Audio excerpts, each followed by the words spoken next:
उज्जवलपुर गांव में केशव अपने 8 साल के बेटे के साथ रहता था। केशव की पत्नी की जान एक हादसे में चली गई थी, जिसके बाद केशव अपने बेटे के साथ अपना जीवन गुजार रहा था। एक रोज सुबह जब केशव उठता है तो देखता है गांव में कुछ औरतें भीड़ लगाए हुए हैं। सुबह सुबह इन औरतों को क्या हो गया जो गांव के बीचों बीच पंचायत लगाकर बैठ गई हैं? कहीं कोई बात तो नहीं हो गई? मैं देख कर आता हूँ।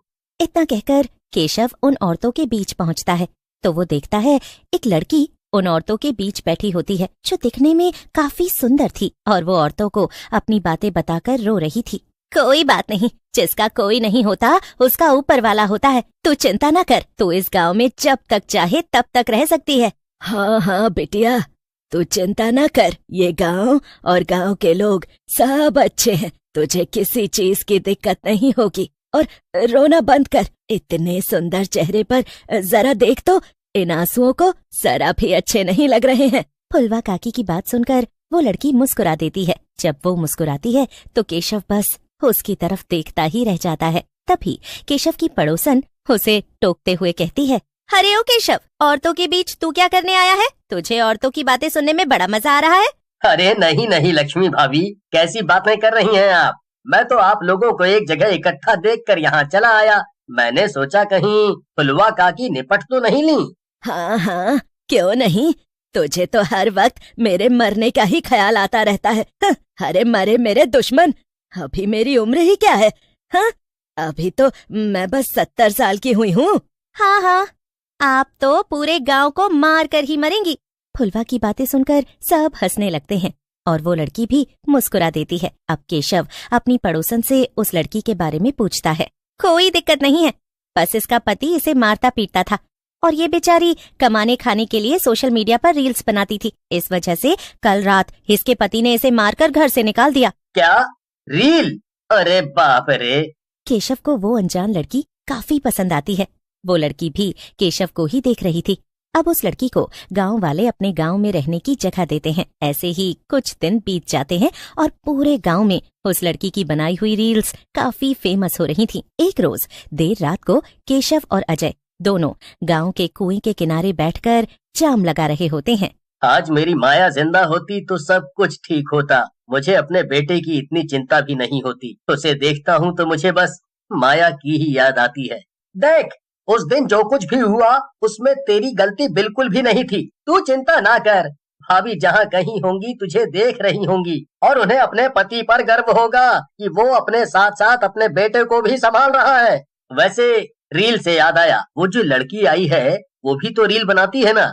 अजय, मैं तुझे अपने दिल की बात बता रहा हूँ, मुझे वो लड़की पसंद है। क्या बात है केशव भाई, चलो अच्छा है, देर से ही सही आपको कोई पसंद तो आया।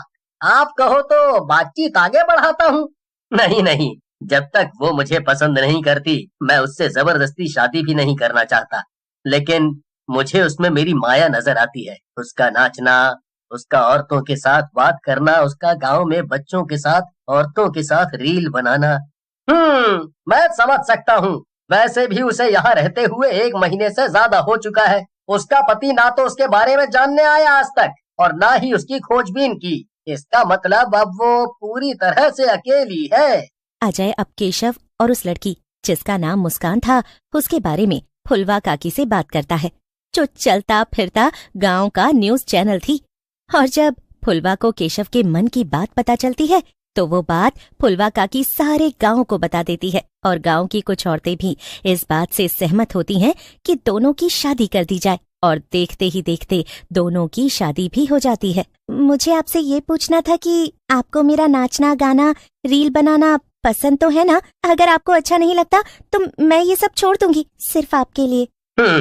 पहले तो मुझे लगा था कि मैं तुम्हें ये सब करने से रोक दूं, लेकिन जब तुम मेरे लिए सब कुछ छोड़ने के लिए तैयार हो तो मेरा मन भी यही कह रहा है कि नहीं, तुम्हारा जो दिल चाहे करो, लेकिन अपने घर और गांव की औरतों के बीच कहीं बाहर मत। मुस्कान और केशव की शादी हो चुकी थी। मुस्कान अब भी रील बनाना नहीं छोड़ती है। वो गांव की औरतों के साथ एक रोज रील बना रही होती है। अरे मुस्कान, सुन, मुझे ना वो वाला गाना बहुत पसंद है। मेरा दिल जिस दिल पे फिदा है वो दिल रुबा है, एक दिल रुबा है। और मुझे तो ये वाला गाना बहुत अच्छा लगता है, गुलाबी आंखें जो तेरी देखी, दीवाना ये दिल हो गया। ठीक है, हम इन दोनों गानों पर पहले रील बना लेते हैं, उसके बाद अपलोड करेंगे और देखना इस बार तो मिलियन में व्यूज आकर ही रहेंगे।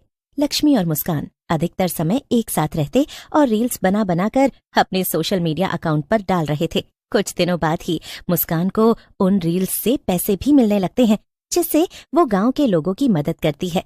मुझे बहुत अच्छा लग रहा है कि तू सोशल मीडिया पर खुद की वीडियो, हमारी वीडियो डालकर जो कुछ पैसा कमाती है उससे अपना घर तो चलाती ही है, साथ में हमारे घर की जरूरतों को और बाकी गांव के लोगों की जरूरतों को भी पूरा कर रही है। गांव में सब कुछ अच्छा चल रहा था। एक रोज देर रात गांव की एक औरत मुस्कान के साथ रील बनाकर घर जाती है, लेकिन वो अगली सुबह का सूरज नहीं देख पाती। हाँ, ये तो बड़े अफसोस की बात है। कल रात मैंने इसे मुस्कान के साथ नाचते गाते देखा था और अचानक इसे क्या हो गया? ये तो मुझे भी नहीं पता कि इसे अचानक क्या हो गया।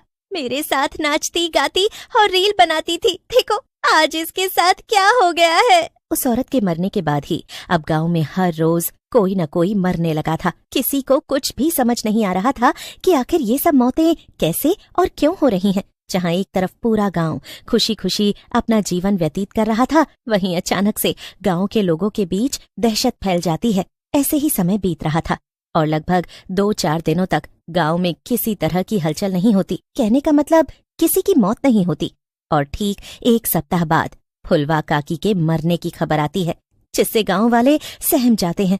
पूरा गांव एक बार जहां इस बात से संतुष्ट हो गया था कि सब कुछ ठीक हो रहा है, वहीं फुलवा काकी की मौत से एक बार फिर गांव वाले सहम जाते हैं। लेकिन फुलवा काकी की मौत के 2 दिन बाद लोगों के फोन में ऐसा वीडियो आता है जिससे गांव के लोग हैरान थे। उनके पैरों तले जमीन खिसक गई थी। अरे बाप रे, चिंटू के पापा, ये सब क्या है? मुस्कान के इंस्टाग्राम आईडी पर ये सब वीडियो किसने डाली है? तभी लक्ष्मी के यहाँ गांव के और लोग आते हैं और वो भी लक्ष्मी को और उसके परिवार को वही वीडियो दिखाते हैं, जिसे देखने के बाद सारा गांव केशव और मुस्कान के घर के बाहर था। और जब केशव घर के बाहर आता है तो वो गांव के लोगों को इकट्ठा देख और उनके चेहरे पर गुस्सा देख कुछ समझ नहीं पाता। मुझे ये तो बिल्कुल भी नहीं पता था कि ऐसा कुछ है। केशव, अगर तुझे ये सब पता था तो तूने हम लोगों को बताया क्यों नहीं? इतनी रात गए यहाँ इकट्ठा होकर इतने गुस्से में हमारे घर के बाहर हमसे ऐसी बातें कर रहे हैं जो मुझे तो बिल्कुल समझ नहीं आ रहा। मुझे कोई समझाएगा यहाँ क्या हो रहा है? केशव गांव वालों से ये कह ही रहा था कि तभी माया, जो कि असल में इंसान नहीं बल्कि चुड़ैल थी, वो अपने असली रूप में आ जाती है और जोर जोर से हंसने लगती है। इसका मतलब है गांव वालों को मेरी असलियत का पता चल ही गया। चलो अच्छा है, देर से ही सही, लेकिन तुम लोगों को मेरे बारे में पता तो चला। तभी अजय केशव को रील दिखाता है जिसमें माया चुड़ैल का रूप धारण करके गांव के लोगों के साथ पहले रील बनाती है और उसके बाद उन्हें मार डालती है। और ये सारी वीडियो केशव के बेटे गोलू ने अपलोड की थी। मैं यहाँ तुमसे और गांव के लोगों से अपना बदला लेने आई हूँ। अब तक तो मैंने गांव के आधे लोगों को मार दिया है और मेरा मकसद तुम्हें भी मारना है। उस दिन जब मैं रील बनाते हुए पानी में गिर पड़ी थी और डूबने लगी थी तो तुमने मुझे बचाया भी नहीं और मेरी डूबकर मौत हो गई। हाँ, मैं माया हूँ। तुमसे शादी करना, गांव में आना और लोगों का विश्वास जीतना, ये सब मेरा ढोंग था ताकि मैं लोगों के दिल में अपनी जगह बना सकूं और उन्हें मारकर अपना बदला पूरा कर सकूं। केशव फूट फूट कर रोने लगता है और केशव का बेटा केशव को गले लगा लेता है। तभी बाप बेटे को रोता हुआ देखकर चुड़ैल की आंखों में आंसू आ जाते हैं और ममता के ये आंसू उसके शरीर को जलाकर भस्म करने लगते हैं। चुड़ैल ये कहते कहते मुक्ति पा चुकी थी, लेकिन केशव गांव के लोगों से माफी मांगकर अपने बेटे के साथ गांव छोड़कर चला जाता है, क्योंकि अब वो गांव में किसी से भी नजरें नहीं मिला पा रहा था।